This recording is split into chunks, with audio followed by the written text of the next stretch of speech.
Hello, welcome to Ronata Rajabu. Ronata Rajabu means the one and only certain and manifest attribute, reality or wisdom for the birth and victory of existence.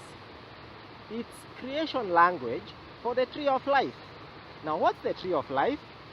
The tree of life is a structured system which enables the inception and sustenance of all life, the transfer of the synergies of being from the creator to his creation upon the planet of its institution. It is the heart of the earth organism, without which the earth with all the life in its habitation would altogether cease to be. Neophytes and supposed experts usually suppose or claim that the tree of life was destroyed or removed from the earth after the fall of Adam and Eve and before the flood of Noah. However, in spite of the numerous citations they propose in support of their views,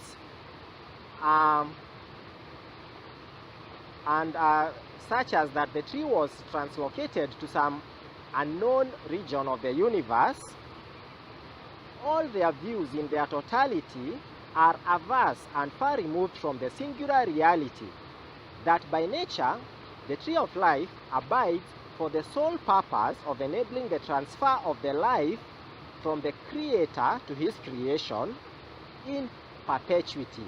Hence, both the creator and the creation have to be in perpetual, tangible relation to this tree. Every tree is known by its fruits. These were the words of Jesus when he alluded to that evil people, in being compared to evil trees, would always bear forth evil fruits.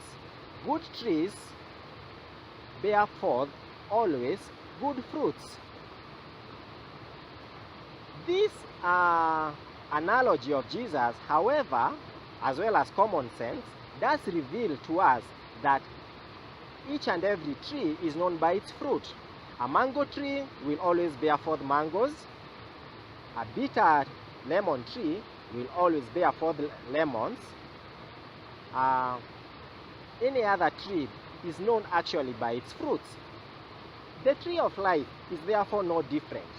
That by it being known as the tree of life, its main production or its fruit is the life itself.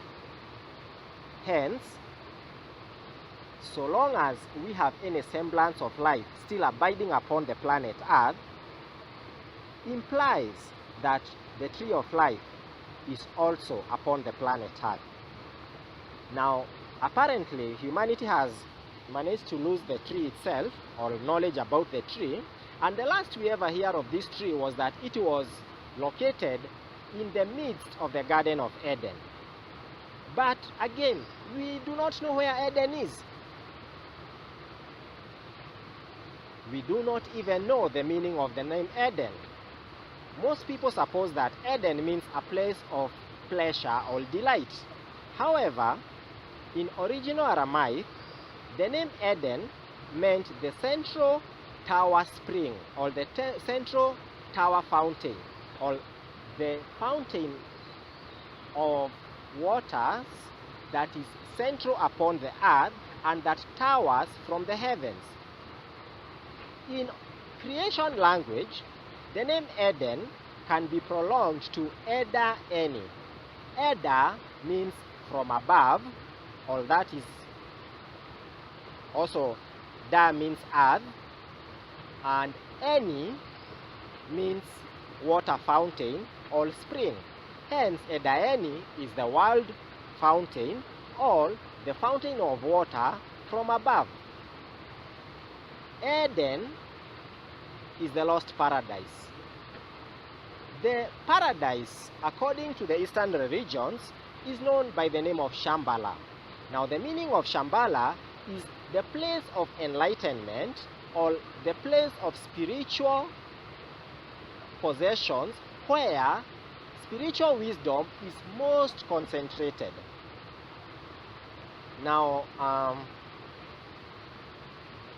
as the location upon earth where the power of divinity first descends upon the earth, it goes without saying that this same location would be where most enlightenment would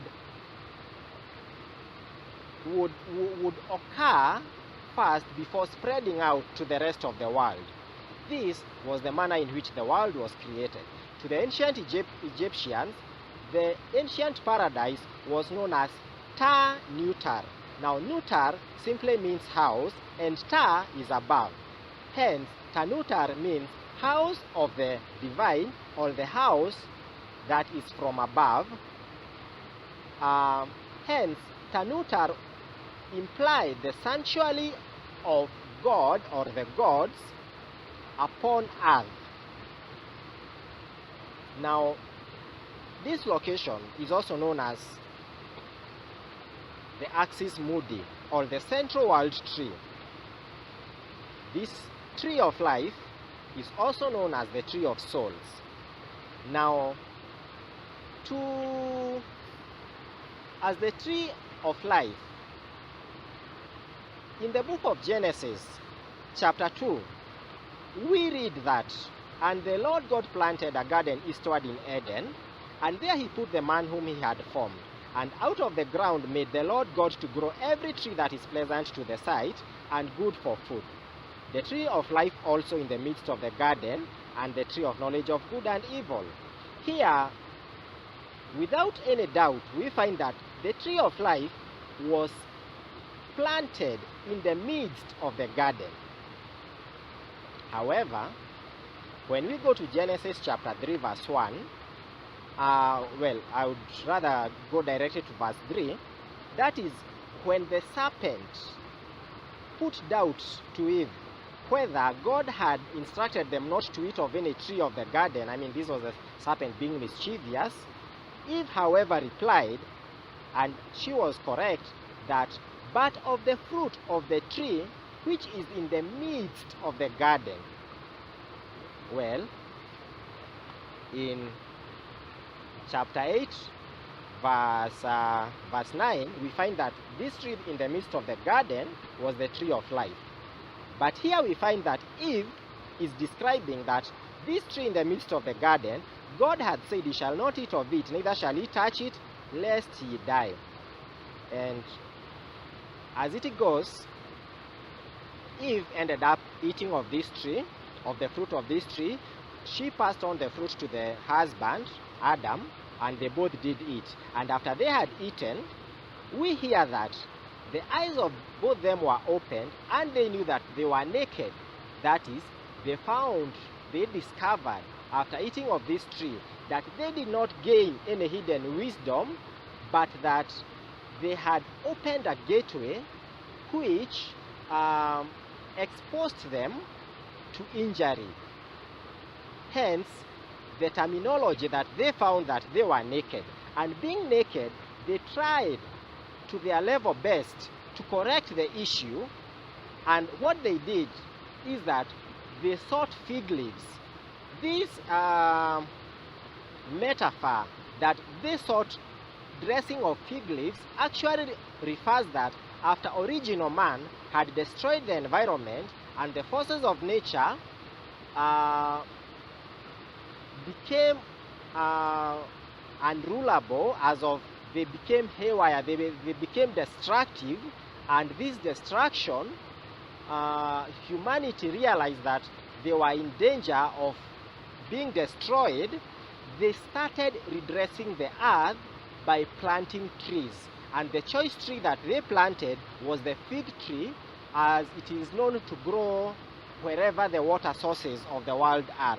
And it is, well, the fig tree kind of has its roots down deep in the earth, and it's a perennial tree, doesn't dry every now and then, but it was the choice cover for covering the earth, of which humanity had first exposed by destroying its life forms and its vegetation. Now, the land of Eden is famous for its hydrology, the description of its rivers. This description of the rivers of Eden was the ancient science and geography by which humanity knew the location of Eden and the particular location of the tree of life. Now, unfortunately, cyclic errors in interpretation of the scriptures have produced erroneous doctrine concerning both the land of Eden as well as its hydrology. These supposed experts of theology of the land of Eden have surmised that Eden cannot be located, that it was destroyed just before the flood of Noah or during the flood of Noah. But as I have insisted, they are averse from the reality and from the truth. Clear interpretation of the scriptures in finding the meaning of these rivers of Eden would actually direct us to the location of Eden. And we shall read from verse 11, or from verse 10, Genesis chapter 2 verse 10. And a river went out of Eden to water the garden. Now this river flowing out of Eden simply means that a river descended from the heavens and descended upon this location in the land of Eden to water this garden of Eden. And from thence it bifurcated into its four headwaters. Now the name head simply means that it was a sky river, an atmospheric hydrological system up above in the atmosphere. Now the name of the first sky river was Pison. Now the meaning of Pison, the name Pison is ancient Aramaic for Pishon, which means or comes from the name dispersive.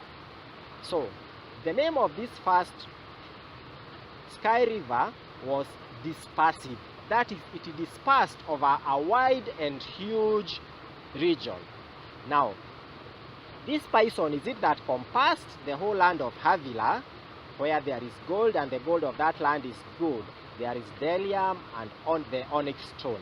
Actually, now from the central location of Eden, this Pison is the sky river or atmospheric river which flows towards the west of Africa into the new lands of the continent of North America. Now in North America, we do discover the ancient Aztecs, the Mayas, the ancient Indians of America were very wealthy in gold and the precious stones of that land. Also, the west of Africa, Sahara, we had the great kingdoms of Mali, Timbuktu, etc., which were also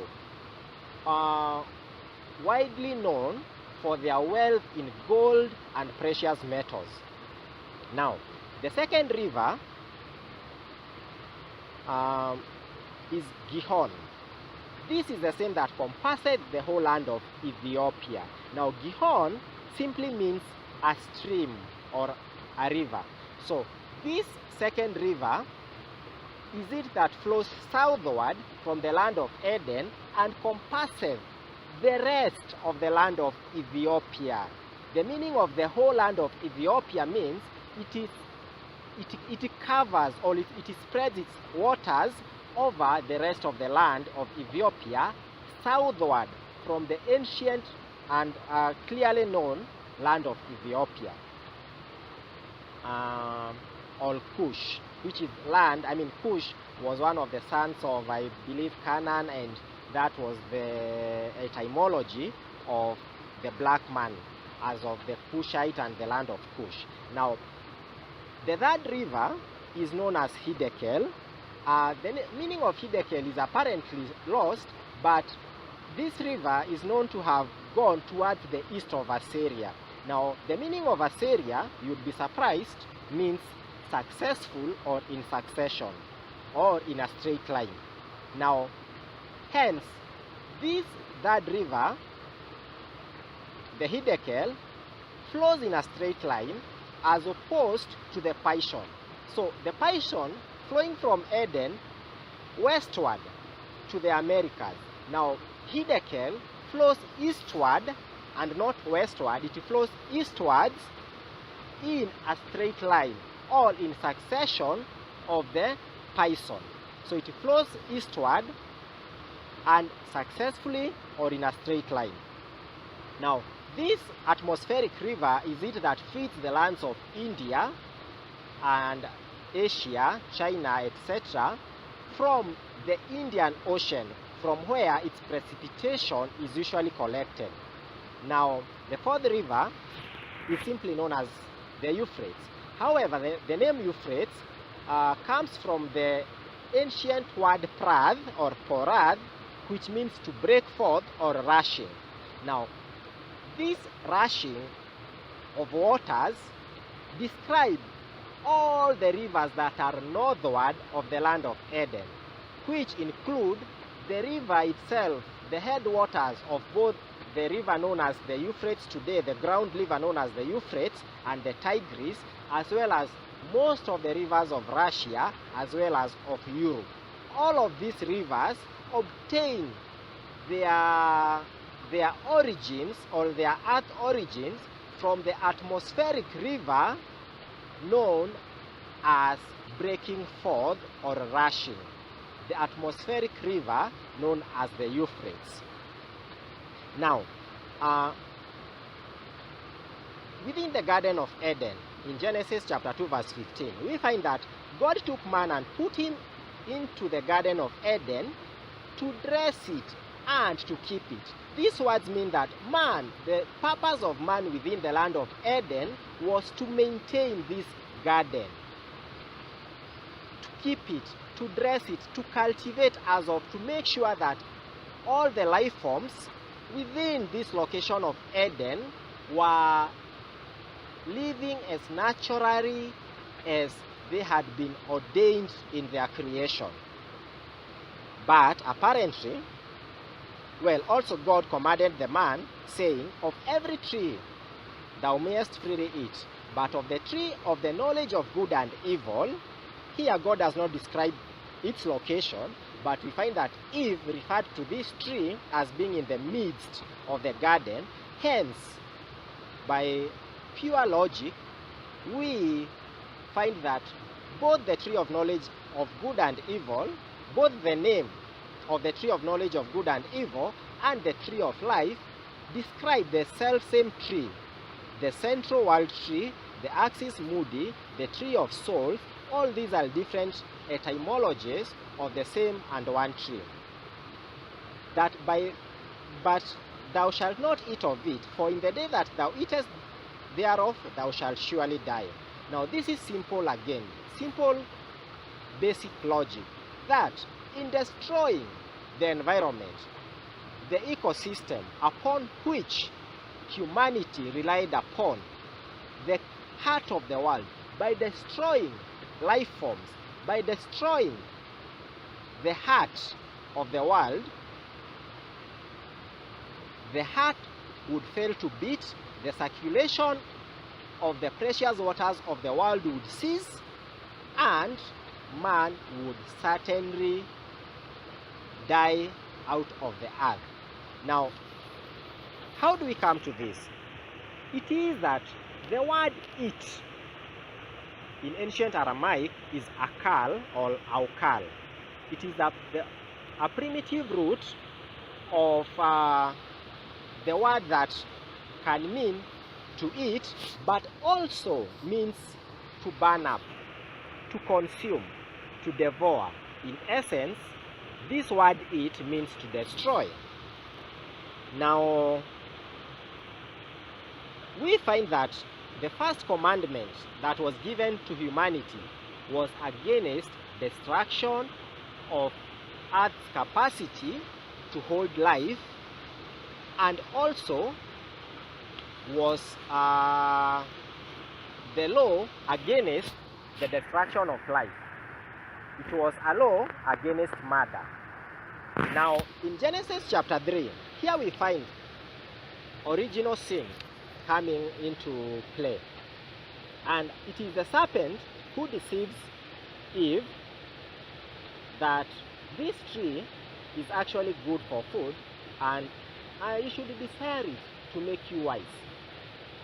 Eve, in her bad day or her diminished capacity on that particular time, actually observed the tree, and we hear that she saw that this fruit was good for food and to be desired to make one wise.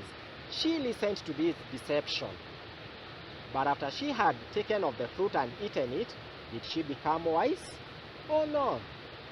Apparently what happened is that their eyes became opened and they discovered that they had committed a great evil and were now prone to their own destruction. The same words and warning that God had given them. Unfortunately, original sin is even now being perpetuated in greater and more massive ways than what our ancient parents ever did. The same deception of the serpent to our erstwhile parent Eve and Adam is being repeated every now and again in the quest for occultic knowledge and occultic riches, which are based on the premises of destruction of earth for the enrichment of oneself, the overmining, overexploitation of our ecosystems. We destroy entire ecosystems to plant up our concrete jungles. We mine down deep into the earth, destroy the creation of God. We kill great animals whose purpose upon the earth we are not clear about. We destroy all of this in order to enrich ourselves. This is based on the deception of original sin. Hence, original sin of our parents, what they did in those ancient days is not what we suffer for, but rather we in our time are suffering greatly upon the earth for our own perpetuation and proliferation of original sin in the quest of occultic knowledge and riches, which is all based on deception. Now, in Genesis chapter 3, verses 22, we find that God declares that man, behold, the man is become as one of us to know good and evil, and now, lest he put forth his hand and take also of the tree of life and eat and live forever. Therefore, the Lord God sent him forth from the Garden of Eden to till the ground from whence he was taken. Here, we find that, no, the tree and Eden were not removed from the earth. Rather, it was man who was driven away from Eden and from the proximity of the tree of life. The reason being, lest he put forth his hand and totally destroy the heart of the world, the tree of life, and by so doing, cause all life to be destroyed. Now, this word, lest he put forth his hand and take also of the tree of life and eat and live forever, is based, this live forever is based upon erroneous interpretation of the scriptures. For the word forever in its ancient language is aulam or olam or lolam, which properly means concealed or the vanishing point. Now, a vanishing point is actually the point of infinity, and it is actually the opposite, the antonym of eternity. Hence, we find that God cast out Adam and Eve from Eden so as to safeguard the tree from destruction, lest man would destroy this tree and cause all life to come to the point of infinity, that is the point of total end, total consumption, total destruction. Now, in chapter 24, we find that after God had driven man out of the Garden of Eden, he placed at the east of the Garden of Eden cherubims and a flaming sword which turns every way to keep the way of the tree of life. Now, simply, cherubim means an imaginary figure or a monument.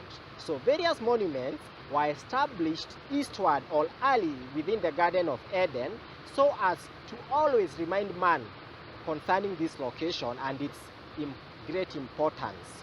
Now, the flaming sword comes from the word cherub or cherub and simply means cherub or cherub and simply means drought. It also means a cutting instrument, as of a sword, a knife, or destruction, desolation, to kill, to decay. That is, this flaming sword that was established round about Eden, or that turns everywhere upon the earth, is simply what we in our time have termed as climate change and global warming. The effects of climate change, we know them as destructive climate traits, destructive winter, very cold winters, very massive and destructive storms, heat waves, as well as the drought and the famine which follows the drought. Destruction is every now unleashed upon the earth so as to remind humanity that their destruction of the environment, their destruction of the axis mundi, the tree of life, and the earth's heart is the basic and primal cause of all the evil and death that is being experienced upon the planet from the ages of our ancestors and has climaxed in our day, resultant from our great resultant from the proliferation of destruction of diverse ecosystems and the tree of life. Questing for the land of Eden. So where is the land of Eden? Well, there are many who suppose that the land of Eden once existed within the mountains of Ararat, somewhere between the rivers Tigris and the Euphrates. However, both the rivers Tigris and Euphrates, as well as all the rivers in Europe, are all rivers of the one and same source, the celestial or the atmospheric river Euphrates. There is reference in ancient Jewish manuscripts of the relation of the land of Eden being within the confines of the continent of Africa. Now, even though man has lost knowledge of this ancient science by which our ancient ancestors located Eden and knew of its reality, this science is, however, not entirely lost to all of humanity. And here's how I'm going to relate it to you. For one, we need to discover its 4 rivers, as of its 4 atmospheric rivers. Now, by sheer coincidence, or I would rather say, by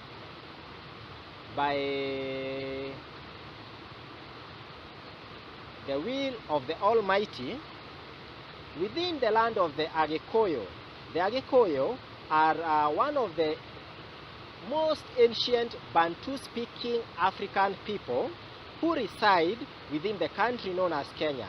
Now, their land is known as the land of the Gekoyo, and within this land of the Gekoyo, there are numerous, actually uncountable secrets relating to their land. Now, about Shambhala, it is recorded in the Rudra Chakrin, which is the wheel of life, that when the world will come to the point of no return, seemingly that there will be no more hope for the world due to the destruction of the environment and the apocalyptic nature of the forms of destruction that will be sweeping across the world, that a line of kings will come forth, showing forth the way to Shambhala. Now, a king among the Agekoyo is Mudhamaki. Now, the name Mudhamaki, or also king, simply means the custodian of the wisdom of the land.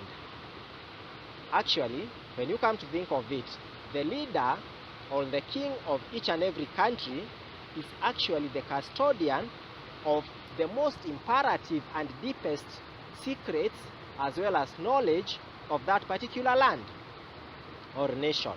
Now, this line of kings referred to in the Rudra Chakrin of necessity does not refer to personalities, but a monument may also be referred to as a lineage of kings, especially when these monuments would appear to be instituted or formed within a line, a plane of a line. Now, in the book of Genesis, we referred to that God placed forth cherubims. Now, these same cherubims or monuments are the line of kings that the Rudra Chakrin refers to.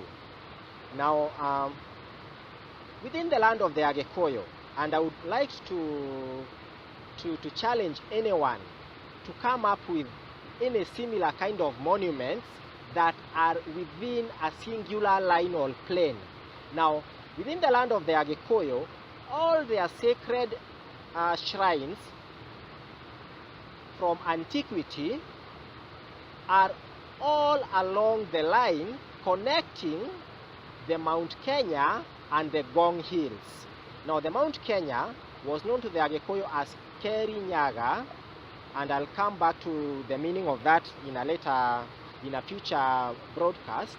And the Gong Hills, which were known as Kiambiroiro, and actually the reference to the south is not the Gong Hills, but the plateau known as Saikeri. Now this word Keri in Kirinyaga and Keri in Saikeri means, in the original Earth language, refers to the name of a tree. Actually, Keri means tree, or that which gives life. Now, these monuments, or the shrines of the Agikuyu, are happening to be within the singular plain that connects the Mount Kenya and the Saikeri Plains, or the Saikeri Plateau, is indeed the cherubim, or the line of kings that shows or is proof of the land of Eden. Now, one of the most ancient shrines of the Agikuyu is Mukurwe wa Nyagathaga. Now, Mukurwe wa Nyagathaga, the name Mukurwe is in reference to one of the great trees of the Agikuyu, the Albizia gumifera. It's a tree that grows mostly where water fountains are, especially within the land of the Agikuyu. Now, it is a huge and massive tree that grows heavenward and has got its roots deep down in the earth, also similar to the fig tree, but in this one, the manner in which its branches and canopy branches spreads out to the heavens is indeed the ideal specimen to refer to the nature of the tree of life. Now, other than Mukurwe wa Nyagathaga, of which actually the name Mukurwe wa Nyagathaga is in reference to the deepest wisdom that relating all of nature to its roots or to its attributes is the most precious of wealth. That simply is the meaning of Mukurwe wa Nyagathaga. That is, finding the root or the source of all entities is the key to the most imperative and precious of all wealth, which is wisdom. Now, other than that shrine of the Agikuyu, there are another 4 shrines that are actually named of the same name. This name is Gatondo. Now, Gatondo simply means a mystery worth listening to, or a great mystery that is worth hearkening to. Now, if one were to Google from Google Earth the name Gatondo in Kenya, the first result would actually be the Gatondo of Kiambu. Now, the name Kiambu means the Great Mother. Now, the Gatondo in Kiambu is actually the greatest of the other Gatondos, and to locate the other 3 Gatondo locations, one would actually have to Google that name Gatondo in relation to the location in which these other Gatondos are in. Now, the one Gatondo is in Nyeri,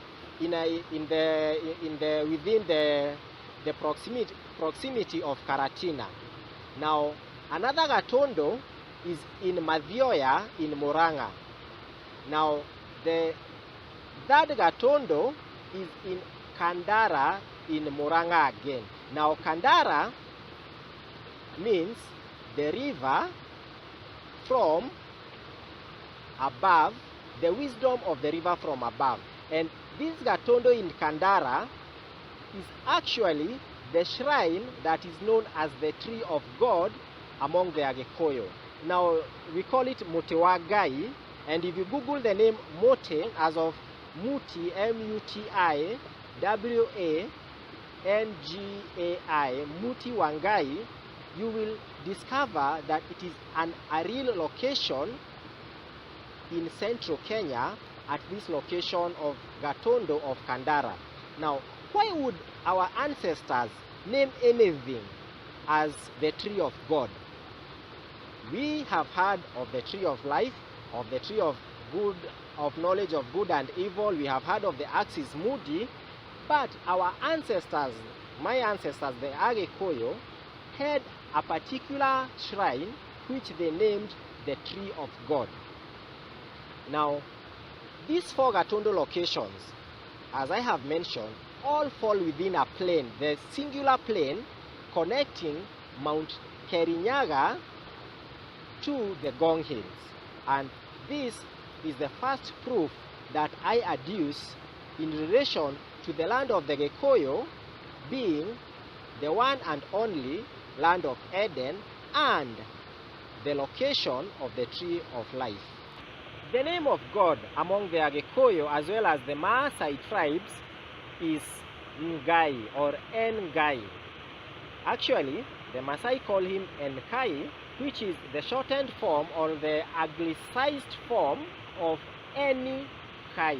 Now, Any means fountain or source of waters, or the water spring, and Kai in ancient Egyptians means the soul.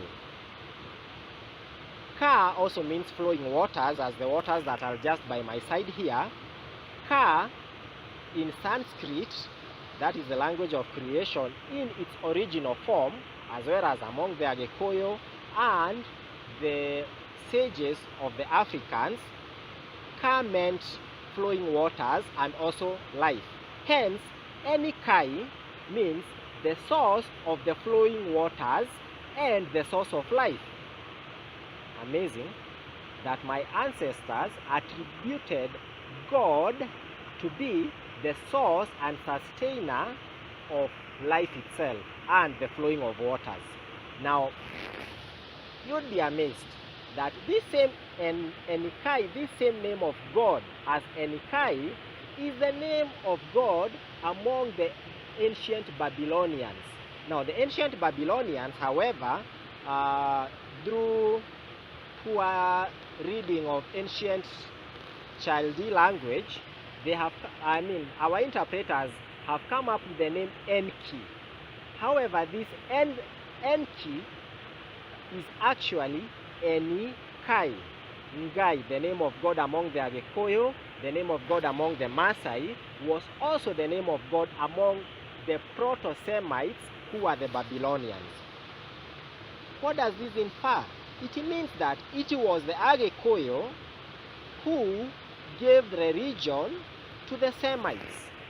It was the Gikuyu people who gave the knowledge of creation, the knowledge of God to the rest of the world, spreading to Egypt itself and then to the Babylonian Empire, and from the Babylonian Empire this was picked up by the Israelites and the Jews as we have them today. Now, the origin of life, the source fountain of souls, the source of flow of waters is Enikai.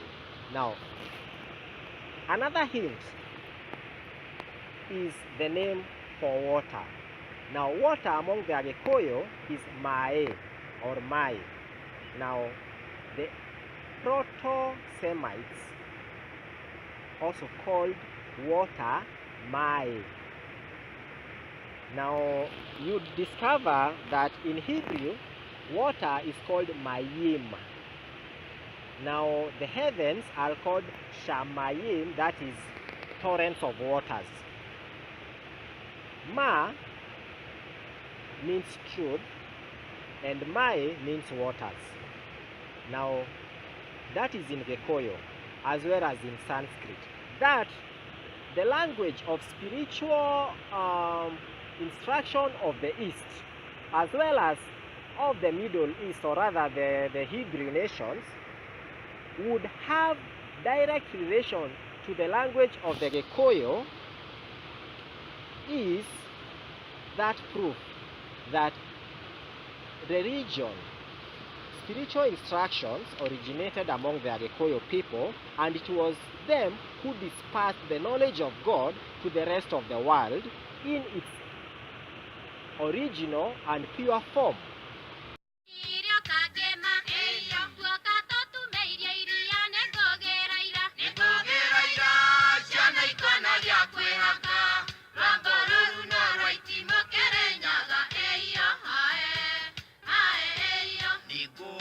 na kiuria anyukwa kiurio waikaire hane ngugiraira ciana ikona gya kwihaka rwamboruru no rwaitimo kirinyaga eyo hae eyo ndaikaira rikoine eyo no meheho ndaiguaga ningugiraira ciana ikona gya kwihaka rwamboruru no rwaitimo kirinyaga eyo niugokagiriithia ngwamurira itana inuka ningugiraira ciana ikona gya kwihaka rwamboruru no rwaitimo kirinyaga eyo mukure na nguri munyanya wendari nguri ningugiraira ciana ikona gya kwihaka rwamboruru no rwaitimo kirinyaga eyo